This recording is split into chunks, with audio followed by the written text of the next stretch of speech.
Hey, welcome, volunteers to my channel Faisal Azib. I hope that you are well. Today, I will continue to share with you another free template for After Effects. As you can see, this template is for restaurant or for any person that sells some product. It is very powerful for food product, cake, dishes. It's very powerful. Of course, you can change another type of product. It's about fashion as what you want. Okay, put of clothes, what you want. It is very large template, but I think it's very attractive for food niche. So I will show you in After Effects how to add your image, how to modify also the text, also how you added your own logo, because you can see the logo here as a description when you start your video, and in final also you can see the logo. Okay, so let's go to After Effects to see how to add all this element.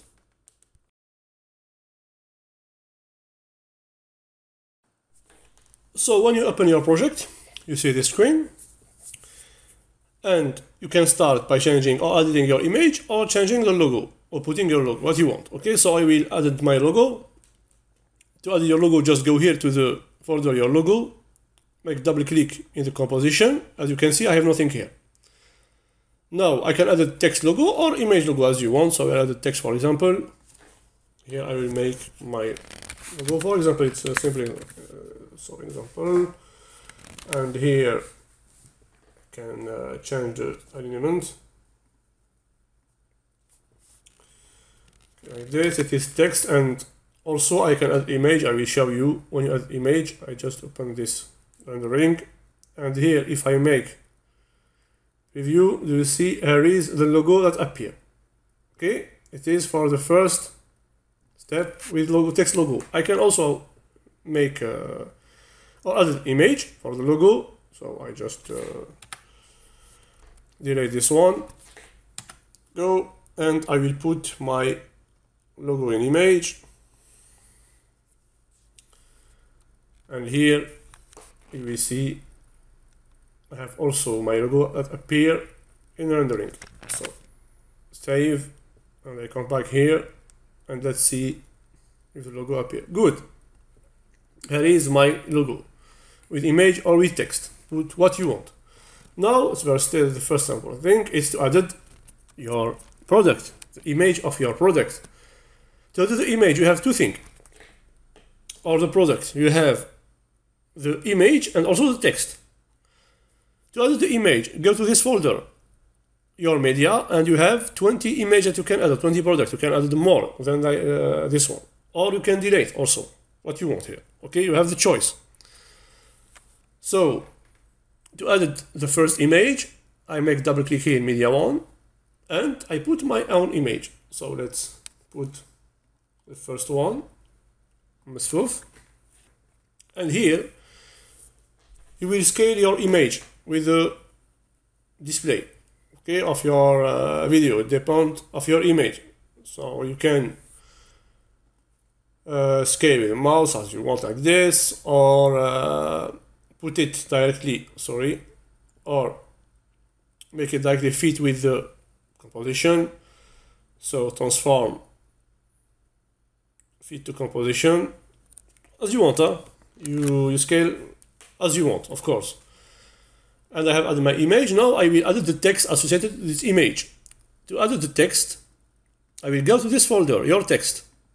Okay, and I will go to the text one, not text two or another thing. No, if I've added the image in the media one, I will put in text one associated.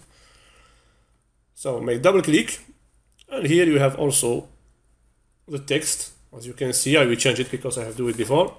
So I will just, to change the text, make double click here in the layer here, or directly from here by choosing the text tool.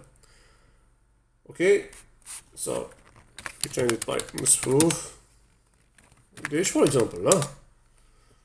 I just to change the text. This is the product name, and here I change my description by click here in the this text layer, or here from the layer or description, and I change my text, my description. description. Also, I want to change the price. Here is the layer, or I can change it directly from here. So, for example, $7, for example. Okay, here is the first step. You make the same thing for the other products. I mean, you add the image, you make it 3 times. So for this product 2 here, I make it here. Sorry, media 2. Add another one. Extra with البن. Okay, I will always make the session tool, not the text. Be careful to fit or to scale your image. So transform, same thing, or I put it with scale with the mouse, or I can do it also from the property here. Push S in the layer, and you have the scale here, and do it like this. Okay, we have a lot of choice. So it is media 2, so you change the text to also text 2. It is كسرة with البن. As you can see, I put just كسرة to see the text. كسرة. The name is كسرة with البن, like this. And here I just change also this one by traditional bread, and I can change the price here to 3, for example, $3. Okay, I make the third one before to preview the video. Tag your media, and the third, double click. Let's take Moroccan breakfast. Bagheer with tea. I make here always the section tool, like this. Okay, like this. So bagheer with tea, it is in text tree, like this one, and I put here T and bagheer. I just put the cursor here to see the text, because it is in the first 0 second, we see nothing in the 0 second, no problem. And here also you can change the description. So breakfast, to change the text only, yeah, and here for that. Now let's see the preview. You have 3 types of preview. You have for 4K or 1080 pixel or 720 pixel. You have the choice. Okay, choose what you want. So you choose, for example, this one, 720 pixel, and I just size some screen, and here, as you can see, I have my logo. Let's put it again so big, and here let's look now. Here is the first one. Wait some second to get the preview. Look the second. I'm moving the cursor because it's very, very long if I let it do it directly. So here is the second, and the third one that I have added. You see, it's very easy. And continue with other image, with other product. So I don't know if I can see the preview. I know it's very long. I just push the space bar to see if I can. No, it's very, very long. No problem. Yeah, it's always long. I think my PC now it's dying. It's time to change it. No problem. So remember, add another product as you want. In final step, render your composition. So to render the composition, as I have said, you have 3 types of composition. Choose what you want. For example, this one, and go to the composition. Add it to Adobe Media Encoder Queue. I recommend to use this one, not this one, because it's very, very long if you add it directly to render queue. Use Adobe Media Encoder. Okay, and render your video or export your video.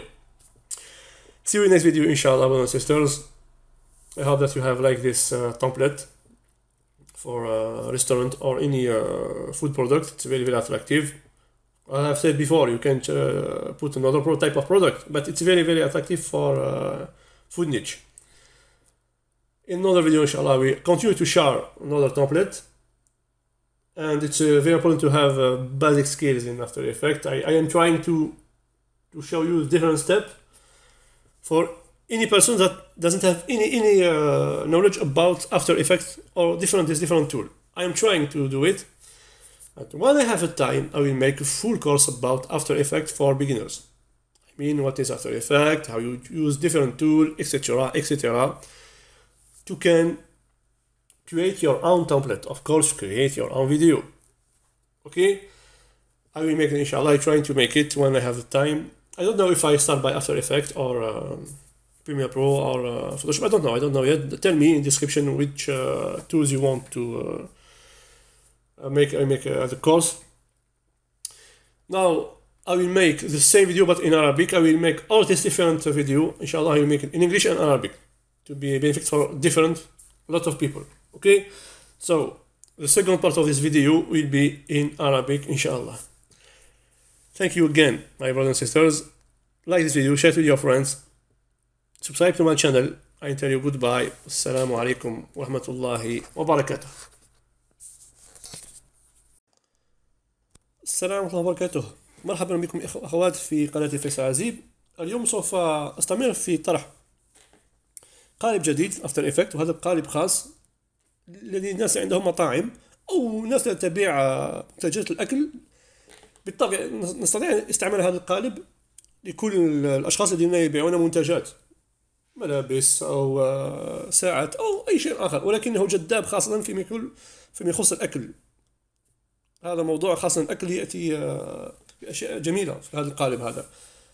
سوف أشرح لكم في After Effects كيف تضعون الصور الخاصة بكم، وكيف تغيرون هذه النصوص، وأيضا كيف تضعون اللوجو الخاص بكم. كما ترون هنا اللوجو يستطيع أن يظهر في البداية، يمكن أن يكون صورة أو تكست، أنا ضعت تكست، ويمكن أن يكون أيضا في النهاية، تستطيعون أن تضعونه في النهاية، يمكن أيضا الحذف في النهاية إن لم تريدون بالطبع، هذا كما تريدون. إذا سوف أذهب بالأفتر إفكت لكي أشرح لكم كيف تغيرون كل هذه الأشياء إن شاء الله. هيا بنا. الآن سوف أشرح لكم كيف تضعون الصور الخاصة بكم، كيف تغيرون النصوص، وكيف تضعون اللوجو الخاص بكم في هذا القالب. إذا أول خطوة تبدأون بما تشاءون، لكم الاختيار التام. أنا سوف أبدأ باللوجو. يمكنكم بداية بوضع الصور الخاصة الأكلات الخاصة بكم أو شيء من هذا القبيل. سوف أبدأ باللوجو. أنا سوف أبدأ باللوجو. لتغيير اللوجو تذهبون إلى هذا الفولدر يور لوجو، وتعملون دبل كليك على الكومبوزيشن يور لوجو. هنا لا يوجد أي شيء كما ترون، لا يوجد أي لاير. سوف أضع نوعين من اللوجو. الأول لوجو سوف ممكن أضع تكست أو أضع إيميج صورة كما تريدون. سوف أفعل تكست أول شيء. سوف أفعل تكست تماما، أكتب هنا ماي لوجو. سوف أضعه في السنتر. تمام. الآن لو أذهب إلى البريفيو سوف أرى اللوجو سوف يظهر هنا كما ترون. ها هو اللوجو الخاص بي. الآن أيضا أستطيع أن أضع إيميج صورة لللوجو. سوف أنزع هذا التكست وأضع الصورة الخاصة باللوجو. هو مثال اللوجو. أنا سوف أرجع إلى البريفيو وأرى أن الصورة سوف تظهر نفس الشيء. تمام. فيما يخص اللوجو سوف يظهر في البداية وفي النهاية كما شرحت في مدخل الفيديو. الآن أهم شيء هو وضع الصور الخاصة بالمنتجات الخاصة بكم. هذا هو الشيء المهم هنا، هذا في هذا القالب الفيديو. لوضع الصور هناك الصور بنفسها الخاصة بالمنتج، وهنا النصوص الخاصة بالمنتجات هذه والخاصة بالصور، العلاقة بالصور. أنا وضعت النصوص من قبل. لتغيير أو لوضع الصور تذهبون إلى هذا المجلد، إلى هذا الفولدر عفوا يور ميديا، ولتغيير النصوص تذهبون إلى هذا المجلد يور تكست. سوف نبدأ بالصور إن شاء الله. عندي 20 صورة، أستطيع أن أضع 20. يمكن إضافة أكثر من ذلك، يمكن أيضا وضع إلى 5 أو 10 صور كما تريدون، 10 منتجات، لكم الاختيار. ولكن بشرط لو تدعون أقل أو أكثر يجب تغيير التايم لاين خاصة بكم هنا. لا تنسون هذا الشيء، هذا شيء مهم. هكذا يجب تغيير التايم لاين. تضعون دبل كليك هنا وتذهبون إلى بريفيو، تجدون كل المنتجات هنا. ها هي هناك تكست. مثال لو تريدون أن تغيرون تضعون إلى 10، سوف تنزعون كل هذه اللايرز، تفعلون ديليت، حذف هذه اللايرز. لا أفعله أنا لكي لا أغير المقالب. تمام، سوف أفعل هكذا. تمام، سوف أغير هكذا. ضغطت إلى 10 كما ترون. يجب أيضا أن أنزع الإيميج هذه إيميج، ولكن حذاري هنا. طيب سوف أنزع هذا وبعدها هكذا. الآن نزعت كل شيء. الآن ما عندي، ماذا عندي؟ يجب اللوجو الخاص بهذا سوف آتي به إلى هنا كما ترون هنا. والآن عفوا سوف أكرر تقريبا، لأني صغرت الفيديو على عدد المنتجات. سوف أصغر أيضا الفيديو إلى هنا كهذا الشيء تقريبا. هذا هو الحل البسيط لكي أضع إلى 10 منتجات. هذه الطريقة الأبسط. يمكن أيضا وضع أكثر من 20 منتج. سوف أرجع إلى كما كان عليه الحال.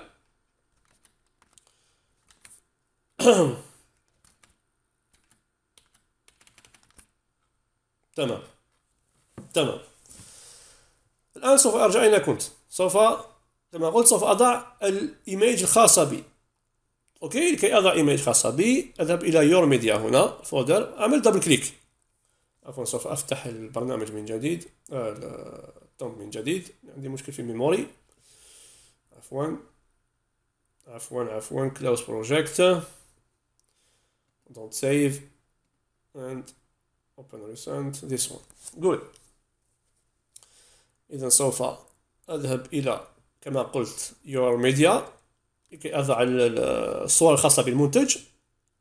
media 1 أبدأ بالأول وسوف أضع الصور. سوف أضع 3 صور. أذهب إلى الإيميج، أضع هذه. والآن الصورة كما ترون هي صغيرة. لكم الاختيار، تفعلون سكيل للصورة، تكبرونها وتصغرونها. أنصحكم بالطبع إن كانت على هذا القبيل يجب تكبيرها، لأن في البريفيو سوف تكون صغيرة جدا جدا، لن تظهر جيدا. إذن يجب تكبيرها. يمكن تكبيرها بثلاث طرق: عن طريق الماوس من هنا، هذه أول طريقة، أو الذهاب إلى اللاير هنا select اللاير وتفعلون الاس للحصول على سكيل وتكبير هذا من هنا كما ترون، أو تفعلون بالماوس مباشرة هنا على الصورة، تفعلون كما تقريبا فيما يخص هذا القالب ترانسفورم هنا، تضغطون على هذا الاختيار fit to composition. أوكي، لكم اختيار كما قلت، لكم اختيار في حجم الصورة.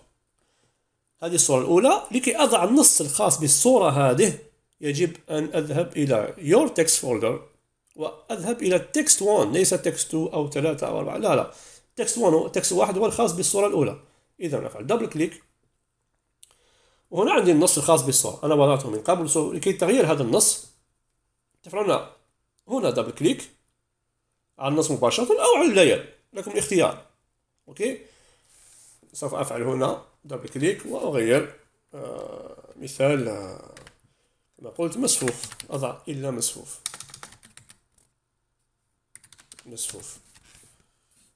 with grab poison. أوكي، وهنا الديسكريبشن الخاصة بالصورة ديسك 1، وهنا أغير الثمن الخاص بالصورة، مثال $5. أفعل نفس الشيء فيما يخص الصورة الثانية والثالثة. أذهب إلى your media 2 وسوف أضع صورة أخرى، كسرة مع اللبن. وما أحلاك. إذا سوف أعمل سيكشن تول، ليس تكست تول، حذاري في اختيار الأدوات. سوف أكبرها عن طريق الماوس كهكذا. تمام. تمام. وبعدها أذهب إلى التكست الخاصة به وأغير النص. تمام. فهنا إلا كسر and لبن مثال، وهنا أترك هذا description وأغير الثمن إلى $2، ثمن رخيص، شيء تقليدي. الصورة الثالثة وننهي إضافة الصور. Your media 3. سوف نراها كيف سوف تظهر الفيديو نوعا ما. سوف أفعل نفس الشيء section tool come to fit good. وبعدها سوف أذهب إلى التكست 3 وأضع هنا كما ترون بغير بالعكس بغير إلى بغير، وأنا أكتب tomorrow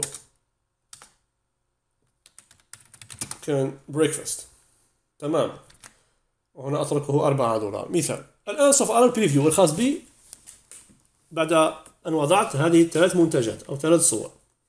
سوف أذهب إلى أي بريفيو 4K أو 1080 بكسل أو 720 بكسل كما تريدون، لكم الاختيار. سوف أذهب إلى هنا 1080 بكسل، وكما ترون سوف ترون الآن ها هي الصور الخاصة بي. انظروا، هذه الأولى. بالطبع هناك الانيميشن عندما أفعل الكيرسور. انظروا، أنا أستطيع سوف أحاول أن لو أعمل سبيس بار سوف يكون ثقيل جدا، يعني أعمل بالماوس مباشرة. تمام. تنظرون فيه الانيميشن. هذه الصورة الثانية.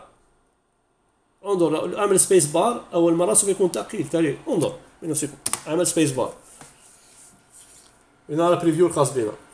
سوف ترون هو ثقيل جدا جدا جدا جدا. لهذا كنت أعمل بالماوس مباشرة. كما ترون هو ثقيل جدا جدا أول مرة. تمام. يكون في علمكم هذا الفيديو سوف كل الفيديوهات إن شاء الله المقبلة إن شاء الله سوف أفعله بالإنجليزية وبالعربية. الجزء الأول سوف يكون بالإنجليزية والجزء الثاني بالعربية، لكي لا أعمل فيديو اثنين كل فيديو لوحده. أقصد أفعل فيديو أول وضعه في اليوتيوب بالإنجليزية وأفعل فيديو ثاني وضعه بالعربية. لا، سوف أفعل نفس الفيديو في نفس الموضوع بالطبع. الجزء الأول سوف يكون بالإنجليزية إن شاء الله، والجزء الثاني يكون بالعربية. ولكي تعلمون أين هو يبدأ الجزء بالعربية، تذهبون إلى الوصف وأكتب طبعا أكتب الجزء بالعربية، الجزء الثاني بالعربية. تدخلون مباشرة على الجزء وتذهبون إلى الفيديو إنه يبدأ بالعربية لكي يسهل الأمور إن شاء الله. تمام. كما ترون هو ثقيل، إذا سوف أفعله بالماوس مباشرة. كما ترون سوف نذهب للثالثة هكذا، وها هي الثالثة إلى بقية المنتجات. كما ترون شيء جميل صراحة، شيء جميل لكي إنسان يعمل إشهار لمنتجاته الخاصة بالأكل أو المطاعم أو شيء من هذا القبيل، أو أي منتجات أخرى كما قلت إن شاء الله. إذا بعد الانتهاء إن شاء الله أترك لكم في الوصف تقولون لي ما هو الدرس الذي تريدونه. أنا فعلت درس في الجافا، أنا أعمل درس في الجافا 8 بالإنجليزية، ولكن لا أدري ما هو الدرس المقبل. سوف يكون بالإنجليزية والعربية هذه المرة إن شاء الله، ليس فقط بالإنجليزية بإذن الله تعالى. ولكن لكم اختيار. سوف من هو الدرس المقبل في البايثون أو بريمير برو، أفتر إفكت، أو كيف تعملون موقع من الألف إلى الياء بالHTML و CSS أو بالووردبريس أو شيء من هذا القبيل كما تريدون. اتركونا لي في التعليق ما هو الدرس القادم إن شاء الله الذي تريدونه. ممكن سوف يكون في الأفتر إفكت أو بريمير برو، لأني أضع كثير من قوالب خاصة فيما يخص البرامج، أو أيضا إلستريتور أو فوتوشوب، لا أدري. كما قلت لا أدري، ممكن احتمال كبير سوف يكون في الجرافيك. اوكي، شكرا اخوة واخواتي متابعكم هذا الفيديو الى هذه الساعة. لا تنسوا الاشتراك في القناة والضغط على زر اللايك وتفعيل الجرس، وألقاكم في فيديو آخر إن شاء الله. والسلام عليكم ورحمة الله وبركاته.